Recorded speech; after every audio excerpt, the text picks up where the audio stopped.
In this guide, I'm going to show you how to log into Snapchat with a recovery code.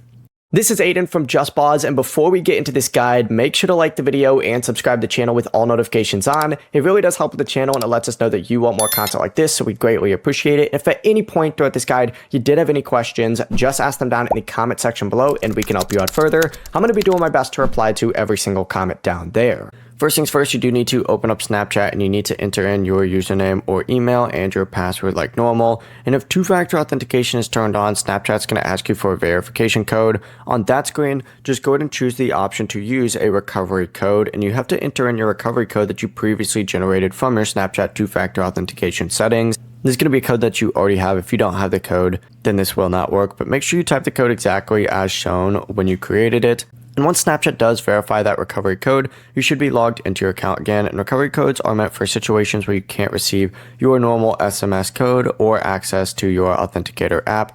After you do get back into your account, just go ahead and make your way over to settings again by selecting your profile picture, hitting settings up in the top right, scroll down and go to two-factor authentication. And what you're going to want to do is generate a new recovery code if your old one was used or compromised. Before you do leave, make sure to like the video and subscribe to the channel with all notifications on. It really does help with the channel, and it lets us know that you want more content like this. We'd greatly appreciate it. And if at any point throughout this guide you did have any questions, just ask them down in the comment section below and we can help you out further. I'm going to be doing my best to reply to every single comment down there. Peace.